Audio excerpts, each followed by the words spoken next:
네, 안녕하세요, 여러분. 반갑습니다. 저희가 살면서 부동산 매매 계약서를 작성할 일이 아마도 많아야 두세 번 정도 있지 않을까 싶은데요. 전문적으로 부동산 투자를 하지 않는 일반적인 사람들을 기준으로 했을 때요. 처음 듣는 부동산 용어들은 생소해서 도무지 뭐가 뭔지 하나도 모르겠고, 계약서는 또 어찌나 복잡하고 어려운지 저도 옛날 생각이 나는데요.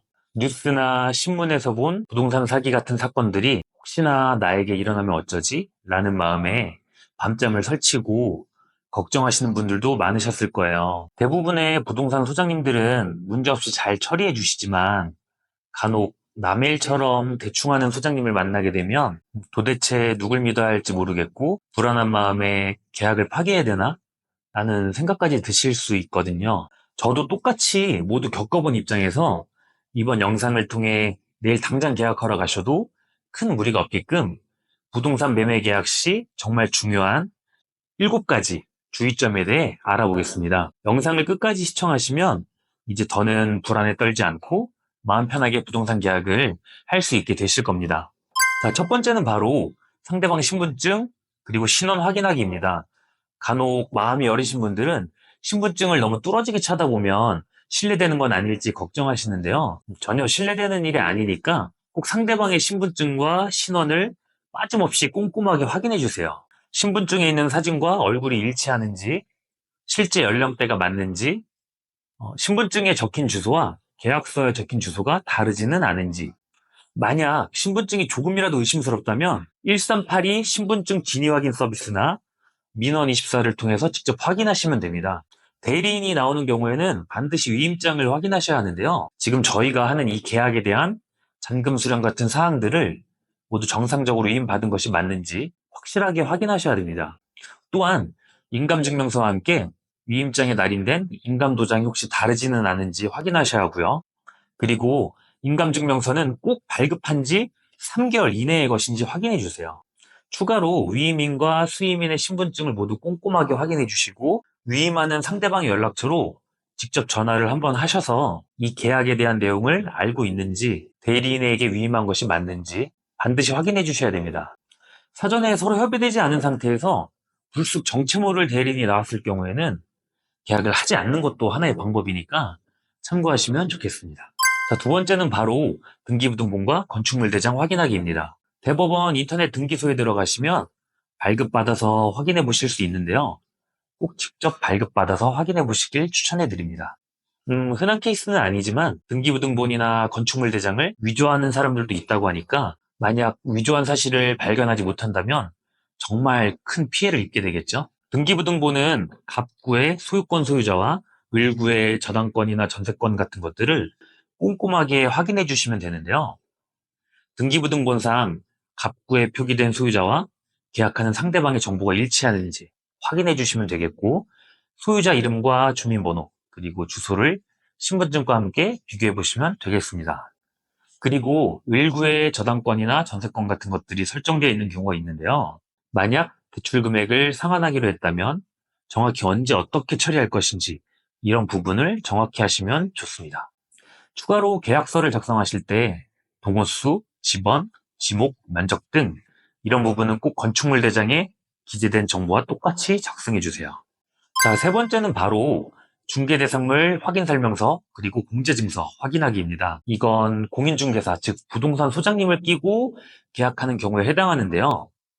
중개대상물 확인설명서는 매매하는 목적물에 대한 일반 사항과 세부 사항을 기재한 서류입니다. 부동산 소장님들이 부동산 중개를 할 때 반드시 이것들을 저희에게 설명해주고 교부해야 하는 의무가 있으시거든요. 그래서 이 중개대상물 확인설명서에 기재되어 있는 사항들과 현재의 상황이 실제 일치하는지 조금 귀찮더라도 꼭 꼼꼼하게 확인하셔야 됩니다. 그리고 공제증서를 함께 확인하셔야 하는데요. 부동산 소장님들의 중개 업무 중 발생하는 중개사고는 공제보험에서 손해배상을 받게 되어 있거든요.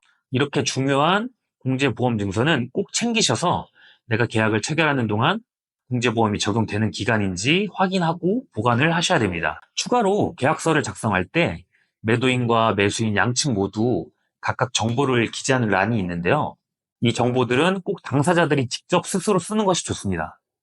컴퓨터로 타이핑을 하거나 부동산 소장님이 대신 썼는데 혹시라도 나중에 문제가 발생하면 내가 쓴 것이 아니라고 우기는 경우도 있을 수 있기 때문에 꼭 직접 써주셔야 돼요. 도장 역시 마찬가지로 가능하면 본인들이 직접 찍는 것이 좋겠죠. 추가로 계약서가 여러 장이라면 위조 방지를 위해서 계약서에 꼭 간인을 해두시길 바랍니다. 자, 네 번째는 바로 계약서 금액, 숫자를 정확히 기재하기입니다. 이건 의외로 많이 실수할 수 있는 부분인데요. 공을 하나 뺀다든지, 공을 하나 더 붙인다든지, 아예 금액 자체를 틀린다든지, 이러면 나중에 불필요한 오해가 생기고 계약을 진행하는 과정에서 여러 가지 번거로운 문제들이 생길 수도 있으니까 꼭 천천히 정확하게 숫자를 써주세요. 자, 다섯 번째는 바로 위약금, 특약 설정하기입니다. 위약금에 대한 특약이 없으면 상대방이 계약에 대한 의무나 채무를 불이행할 경우에 계약 금액에 대한 포기나 배액 배상을 무조건 보장받는 것이 아니기 때문에 위약금 특약은 꼭 설정하셔야 돼요.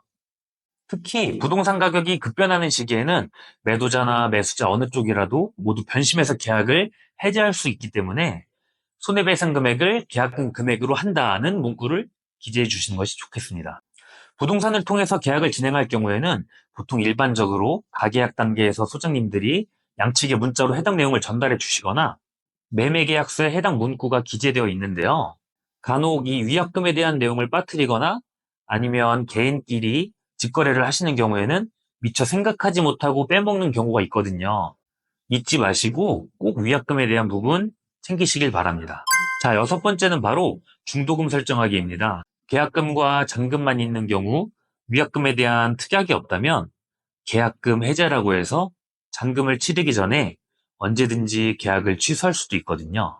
그런데 중도금이 있으면 중도금을 받은 이후에는 계약금 해제에 의한 취소가 안 돼서 계약을 유지할 수밖에 없습니다. 매수자의 입장에서 봤을 때 앞으로 가격이 더 오를 것 같고 어떻게든 이 계약을 꼭 지키고 싶다면 사전에 중도금을 꼭 설정하는 것이 좋겠죠.